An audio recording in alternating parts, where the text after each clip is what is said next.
कक्षा 9 में हम लोग पढ़ेंगे बहुपद। अब बहुपद से आपका प्रारंभ हो जाएगा।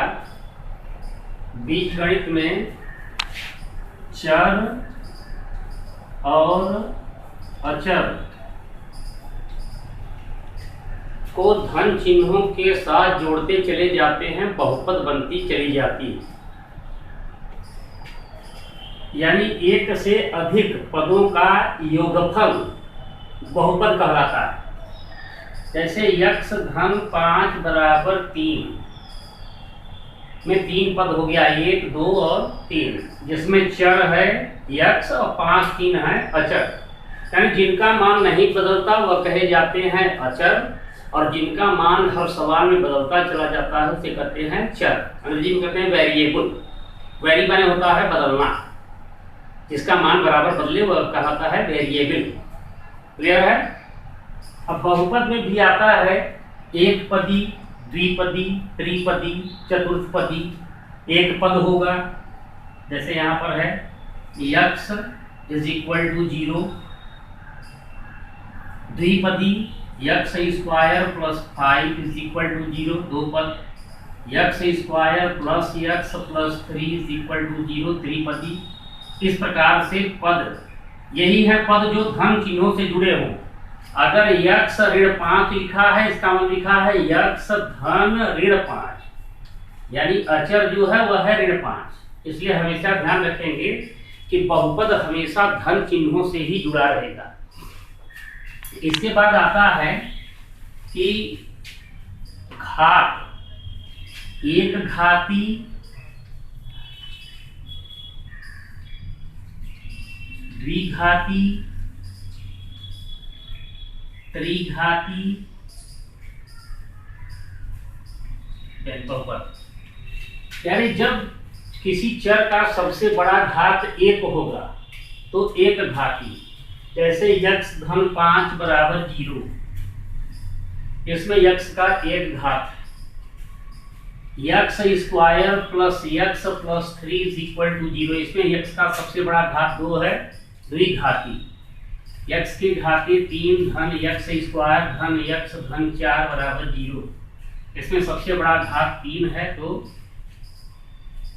तृतीय घाती, चतुर्थ घाती। इस प्रकार से घात। तो घात का क्या अर्थ होता है यह भी समझ लेना आवश्यक है कि चर पर जो घात होता है वह उसके मान को बदलाता है। अगर एक घात का होगा बहुपद हो तो चर का एक मान, द्विघात का बहुपद हो तो चर का 2 मान। इस प्रकार घात बढ़ता चला जाएगा, चर का मान बढ़ता चला जाएगा। अब इसमें आता है एक पद जिसे कहा जाता है शून्यक। शून्य का मतलब है कि कोई भी बहुपद लिया जाए, अगर उसमें किसी भी चर का कोई मान रख देने पर उस पूरे व्यंजक का मान 0 हो जाए तो वह मान उस चर का, उस बहुपद का कहलाता है शून्य।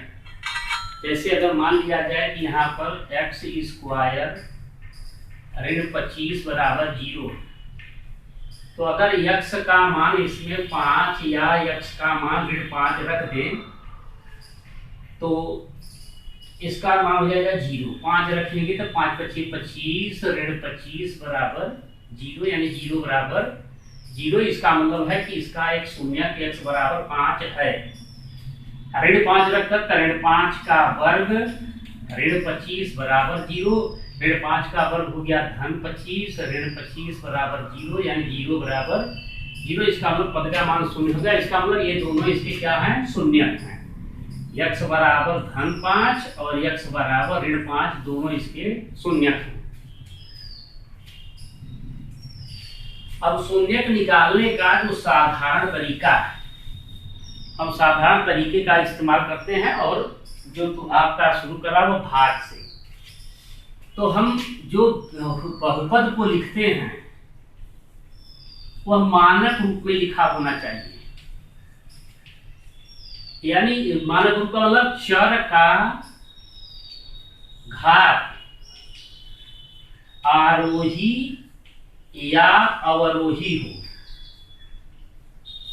क्रम में। जैसे भी लिखा हुआ है x to the power 5 plus x plus x square minus 3 minus 2x cube बराबर 0। तो इसमें ऑर्डर गड़बड़, ऑर्डर हमेशा बड़े से छोटे की ओर, x पर घाते 5, 5 से छोटा घात 3, फिर 2x के घाते 3, इसके बाद 2 वाला घात, इसके वाला एक बार घात, इसके बाद अचर है, इसका मतलब गुणांक इसका x पावर 0 है। किसी चर का घात 0 बराबर होता है 1। अब यहाँ पर क्रम है 5 3 2 1 0। यह है अवरोही क्रम, बढ़ते से घटते क्रम में, यही मानक रूप है। इसका प्रयोग भाग विधि में किया जाता है। गुणनखंड, अब मान लिया जाए कि x स्क्वायर माइनस 25 को x धन 5 से भाग देना है, तो भाग विधि का वही इस्तेमाल करेंगे, x धन 5। अब यहाँ पर 5 को छोड़े 25 को छोड़े, x स्क्वायर में x का भाग देंगे, तो x स्क्वायर में x का भाग देंगे। तो ऊपर x गुणित x लिखा है, नीचे x लिखा है, बचा x यहाँ पर आया। अब x का गुणा करेंगे तो x स्क्वायर और धन x का गुणा ऋण 5x, ऋण 5x धन 5x। अब घटाएंगे, इसको घटाए इसको घटाए, तो यह घट गया, यहाँ पर बचा ऋण 5x ऋण 25। अब ऋण 5x में x से भाग देंगे, ऋण 5 बार भाग जाएगा, ऋण 5 का गुणा x से ऋण 5x, ऋण 5 का गुणा धन 5 से हो गया ऋण 25। घटाएंगे, चिन्ह बदलेंगे, यह कैंसिल हो गया 0। इसका मतलब है कि x धन 5 और x ऋण 5 ये दोनों गुणनखंड हैं, इसके दोनों गुणनखंड हैं। इसे कहते हैं, यहाँ पर मानेंगे यह हो जाएगा आपका f(x), यह हो गया gx,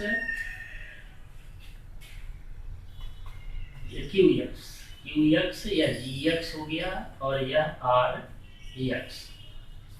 तो इसका अगर इसमें गुणा कर दिया जाए, f(x) गुणित gx qx और धन rx बराबर मिलेगा gx। यही है यूक्लिड का प्रमेय।